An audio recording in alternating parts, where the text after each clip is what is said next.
The issues with the salt operation and the related incidents managed their way into the merchant court of Katapesh in order to be brought to the ears of the packmasters. The packmasters are mysterious masked fellows that have been running the city for the last 1,000 years or so. Even though Prince Osman is the Grand Vizier of the Merchant Guild, the rest of the Katapeshi nobles were pretty upset about the whole thing, especially those whose businesses were somehow being affected. One particular man, named Sheik, who owned the largest spice trading company in the city, salt being among his main trade goods, pulled strings to get this brought to the court. This part of the campaign was mostly political, with the party negotiating with various groups of interest and individuals, though what negotiating means changes from character to character. At some point, a sudden release of energy had everyone with itching noses. Moments later, one of the overseers shows up yelling, "Accident in the mines! The slaves are escaping!" The rogue panicked. The mines exploded in a fantastic display of special effects. Then everyone panicked. It turns out someone in Katapesh got mad enough to send a wizard saboteur to bring down their operations. But after the initial surprise, the party got its shit together and climbed down the hole to deal with the matter. After beating the wizard, they tried using some rudimentary divination scrolls they had brought with them in the past, but the man was powerful enough to resist them, so they decided to cast Vorgok. The barbarian starts by chewing off every single one of the wizard's toes, without even removing his shoes first. Early in his career, Vorgok took Animal Fury as his first rage power, which gives him a bite attack while enraged. Then, around level 5, he took off all his teeth with a clamp and went to see a blacksmith in order to have teeth installed that were steel, which had to be bolted to his jaw. Vorgok passed all fortitude tests to avoid extreme blood loss, but he had a critical fail in the one to handle the pain. Remembering how dangerous was Vorgok the last time he felt actual pain, which was when he killed a gladiator that cheated a friend, cut off his head, nailed his hand through the throat, and used the severed head as a bludgeoning glove to kill another gladiator. He still keeps the head, by the way. He calls it Wilson, and he uses it like some kind of very grotesque puppet when he gets, quote, philosophical, unquote.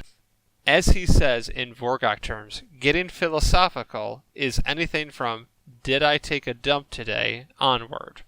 Once he attempted to earn money by using Perform in a square to set up a ventriloquist show with Wilson.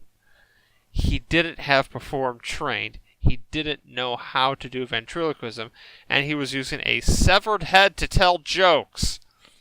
Didn't work out. Valnar gave him copious amounts of pesh liqueur, a strong narcotic distilled from the local cacti to control him, but he was trying to drug up a 2.2 meter tall Ulfen, which is no easy task, let's be honest. So the party had to chain him down before he killed the blacksmith, who was hammering the red-hot teeth into his jaw over an anvil. The Ulfen had damage reduction thanks to his national feat, and force-fed him every bit of pesh, or any kind of narcotic for that matter, they could find anywhere lying around. After the blacksmith was done, Vorgok enraged and ran out, and they found him the next day dancing naked in the fountain while singing "I'm a Little Teapot." So there's Vorgok with the toes and half a boot, which he then proceeds to ram into the wizard's mouth, and prepares to do the same thing with the rest of his fingers when his massively bona fide intimidate roll breaks down the man and he explains what's going on. The sheik had cashed in some favors with an old associate, Emir Kassan bin Fassar, an extremely wealthy man owner of a jewel trading company who had ties to a Tao, which are genies of the elemental plane of Earth. In fact, Bin Fasar's mines never produced a single gem. Instead, they all come from his Tao associates. He had managed to have the Tao send elemental servants to the para-elemental plane of salt, which is coterminous with the elemental plane of water and the negative energy plane. So getting his own elementals there actually required a bit of extra-dimensional political gamesmanship with the Madrids. That is part of a side plot that's brewing for further down the campaign, though. And then they find the other side of the rift, which by then had become a massive, cavernous region deep in the plain. To make an estimate, about 1 metric ton of salt pours through the rift every minute, and the operation has been going for about a year almost non-stop. While the rift is much older now that the salt is constantly removed, it doesn't clog, so it keeps pouring and pouring and pouring. Since the elementals began churning out en masse, the rate practically tripled. The Tao's servants sent some kind of magical apparatus that, when combined with a similar artifact placed by the wizards on the other side of the rift, caused it to become unstable and sort of break in half.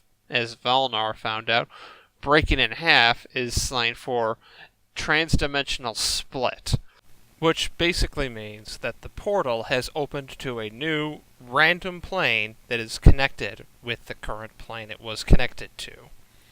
In this case, the rift had become a portal to the ethereal plane. Valnar, who had made his homework and knew a thing or two about this, explained that this could prove rather dangerous. At first, nothing seemed wrong.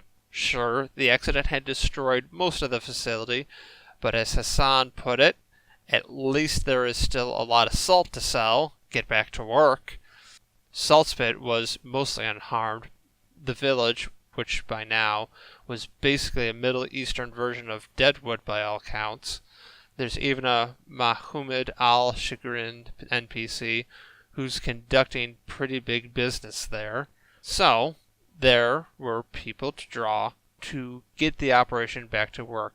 They hired a band of Null mercenaries to hunt down the escaped slaves, or to get the new ones if the original ones couldn't be found. And slowly, they built things back up. A couple weeks down the line, salt was once again being hauled to Katapesh and beyond, although the elemental processing facility, which had to be closed and rented to the meat packers because there was no more elementals to process, it began to make some margin of profit again. Still, the investors were worried that even though the rift explosion released a huge amount of salt, the fact remained that no new material was pouring through, and so the operation was now less attractive in the long run. This hit hard with some of the more fancy projects, such as the group of engineers brought from Alkenstar specifically to work on the design of a cargo zeppelin. They were asked to halt their work and return until further notice. The ship was barely in the initial stages of construction, unfortunately. The plans to send an enslaver expedition to the Mwangi jungles to capture a large host of ape men, who are intelligent gorillas who live in the jungles there, which would make excellent slaves, as they are very strong and can operate tools with all 4 extremities. And even the grand opening of the Katapashi Salt Exchange, which Prince Osman proposed as a mean to calm down the competing merchants who were feeling too far threatened by the ever-growing operation of Saltspit. Gone. Needless to say, Hassan was baffled, seeing as how his incredibly intricate and thoroughly detailed plans were on the verge of falling.